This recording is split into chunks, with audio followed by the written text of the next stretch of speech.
Hi friends, ನಾನಿವತ್ತು ಸಿಂಪಲ್ಲಾಗಿ ಒಂದು ಬೀಟ್ರೋಟ್ ಪಲ್ಯ ಮಾಡ್ಕೊಳ್ಳೋದು ಹೇಗೆ ಅಂದ್ಬಿಟ್ಟು ತೋರಿಸ್ಕೊಡ್ತಾ ಇದ್ದೀನಿ.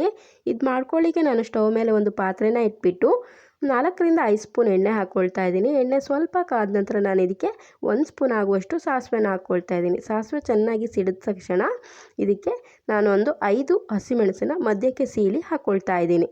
ಹಾಗೆ 2 ಸ್ಪೂನ್ ಆಗುವಷ್ಟು ಕಡಲೆಬೇಳೆ, 1 ಸ್ಪೂನ್ ಆಗುವಷ್ಟು ಉದ್ದಿನ ಕಾಳನ್ನ ಹಾಕ್ಕೊಳ್ತಾ ಇದ್ದೀನಿ. ಇದನ್ನು ಸ್ವಲ್ಪ ಕಲರ್ ಚೇಂಜ್ ಆಗೋವರೆಗೂ ಎಣ್ಣೆಯಲ್ಲಿ ಫ್ರೈ ಮಾಡಿಕೊಂಡು ಇದಕ್ಕೆ ಒಂದು ಅರ್ಧ ಈರುಳ್ಳಿನ ಚಿಕ್ಕದಾಗಿ ಕಟ್ ಮಾಡಿ ಹಾಕ್ಕೊಂಡು ಫ್ರೈ ಮಾಡ್ಕೊಳ್ಬೇಕು. ಹಾಗೆ ಸ್ವಲ್ಪ ಬೇವಿನ ಎಲೆ ಕೂಡ ಸೇರಿಸ್ಕೊಳ್ತಾ ಇದ್ದೀನಿ.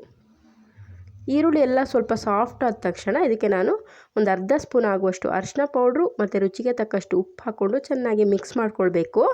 ಇವಾಗ ನಾನು ಇದಕ್ಕೆ ಬೀಟ್ರೋಟ್ನ ಸೇರಿಸ್ಕೊಳ್ತಾ ಇದ್ದೀನಿ. ನಾನು ಹೇಗೆ ಬೀಟ್ರೋಟ್ನ ಬೇಯಿಸ್ಕೊಂಡಿದ್ದೀನಿ ಅಂದರೆ ಕುಕ್ಕರಲ್ಲಿ 3 ವಿಷಲ್ ಹೊಡೆಸ್ಬಿಟ್ಟು ಬೇಯಿಸ್ಕೊಂಡಿದ್ದೀನಿ. ಈ ಥರ ಕುಕ್ಕರಲ್ಲಿ ಬೇಯಿಸ್ಕೊಂಡಿರುವಂಥ ಬೀಟ್ರೋಟು ಚೆನ್ನಾಗಿ ಸಿಪ್ಪೆ ಬಿಟ್ಕೊಳ್ಳುತ್ತೆ.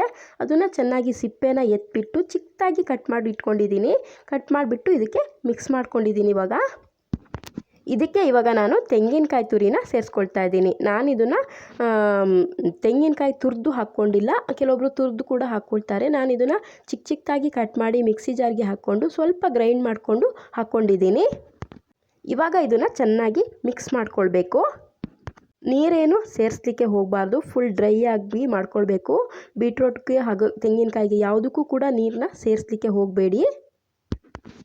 ಇವಾಗ ಬೀಟ್ರೋಟ್ ಪಲ್ಯ ರೆಡಿ ಆಗಿದೆ. ಇದು ರೊಟ್ಟಿಗೆ, ಚಪಾತಿಗೆ, ಹಾಗೆ ರಸಮ್ ಮಾಡ್ಕೊಂಡಿರುವಾಗ ಈ ಥರ ಒಂದು ಪಲ್ಯ ಮಾಡ್ಕೊಂಡ್ರೆ ತುಂಬ ಚೆನ್ನಾಗಿರುತ್ತೆ. ನೀವು ಒಂದ್ಸರಿ ಈ ಥರ ಟ್ರೈ ಮಾಡಿ ಹೇಗೆ ಬಂತು ಅಂದ್ಬಿಟ್ಟು ನನಗೆ ತಿಳಿಸಿ. ಇದೇನಾದರೂ ನಿಮಗೆ ಇಷ್ಟ ಆದರೆ ನನ್ನ ಚಾನಲ್ನ ಸಬ್ಸ್ಕ್ರೈಬ್ ಮಾಡ್ಕೊಳ್ಳೋದನ್ನ ಮರಿಬೇಡಿ.